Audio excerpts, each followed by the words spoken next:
আসসালামু আলাইকুম। প্রত্যেকবারের মতোই এবারও আমাদের চেঙ্গাটা দিনিয়া কমপ্লেক্সের ইফতার মাহফিলটা খুব সুন্দরভাবে আয়োজন করেছিল দিনিয়ার কমিটি এবং শিক্ষকরা। প্রত্যেকবার ইফতার মাহফিলে আপনার কোনো না কোনো ভুল হয়ে থাকে। যাই হোক, এবার আমরা যে জিনিসটা দেখছি সেটা অনেকটাই কমে গেছে। আমি সবসময় বলে থাকি, কারণ ইফতার মাহফিল বা কোনো কিছু আপনি যখন আয়োজন করতে যাবেন তখন আপনার 10%, 15%, 20% ভুল হয়ে থাকে। যাই হোক, এবার আমাদের যে ইফতার মাহফিল আয়োজন করছে চেঙ্গাটা দিনিয়া কমপ্লেক্সের শিক্ষক কমিটি এবং যারা দান সদকা করছে সকলের যেই সামর্থ্য অনুযায়ী যেই কাজগুলো সেগুলো করছে। খুবই সুন্দর এবং চমৎকার একটি ইফতার মাহফিল আয়োজন করছে তারা সবাই মিলে। আমি জানি না আপনারা আমার ভিডিওটা কতটুকু দেখবেন, তবে আমি আপনাদেরকে একটা কথাই বলে যে আমাদের এই চেঙ্গাটা দিনিয়া কমপ্লেক্স কিন্তু দিন দিন অনেক উন্নতির দিকে যাচ্ছে। তাদের শিক্ষা কার্যক্রম এবং প্রচলিত যে শিক্ষা সেটা কিন্তু মোটামুটি অনেকটা আধুনিকতার দিক দিয়ে চলে যাচ্ছে। আশা করি ইনশাল্লাহ আপনারা সেটা খেয়াল রাখবেন। আর আমাদের এই দিনিয়া কমপ্লেক্সটার কথা আপনাদেরকে আবারও বলতেছি, কারণ দিনিয়া কমপ্লেক্সটা কিন্তু ৫ তলা ভবনের জন্য কাজ মানে চলতেছিল।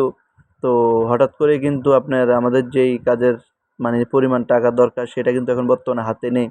আর মাদ্রাসার ঋণের মধ্যেও আছে মোটামুটি আপনার, কারণ মাদ্রাসাটা করতে গেলে অনেক টাকা খরচের ব্যাপার-স্যাপার বুঝেনও তো। একতলা করছে, অনেক টাকা খরচ পড়ে গেছে মাদ্রাসার।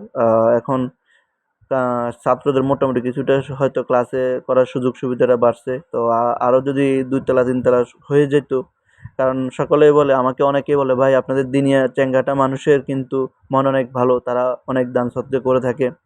কিন্তু আমরা আমাদের চেঙ্গাটা মানুষ যদি আমাদের এই দিনিয়ার দিকে আমরা একটু নজর দিই তাহলে হয়তো আমাদের এই মাদ্রাসাটাও আমাদের ২-৩ তলা দিনে হয়ে যেত। কারণ আমাদের চেঙ্গাটা মানুষ দিয়ে কিন্তু অনেক জায়গার অনেক মসজিদ মাদ্রাসা কিন্তু মোটামুটি ভালো অবস্থানে চলে গেছে। কিন্তু আমরা আমাদের এই মাদ্রাসাটার দিকে নজর দেওয়া উচিত। কারণ আমরা যারা দিনিয়া কমপ্লেক্সে আসবো, দেখবো, আমাদের হয়তো অনেকে এখন মত বদলায় যাবে যে আমাদের এখন বর্তমান মাদ্রাসার কাঠামোগত দিক এবং সৌন্দর্যের দিক অনেক পাল্টায় গেছে। হুকুম আসে নাই, তারাও এই যে সালাতুল তারাবি আদায় করছে কিয়ামত পর্যন্ত বাড়তে থাকবে। হক পথ হয়েছে একটা,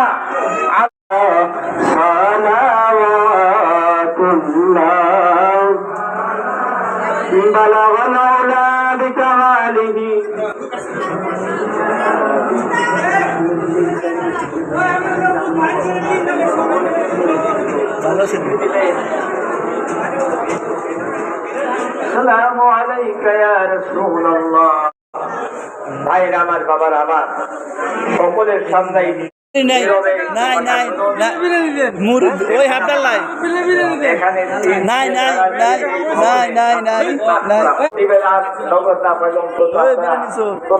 আল্লাহ আপনি কবুল ও মঞ্জুর করে নিন।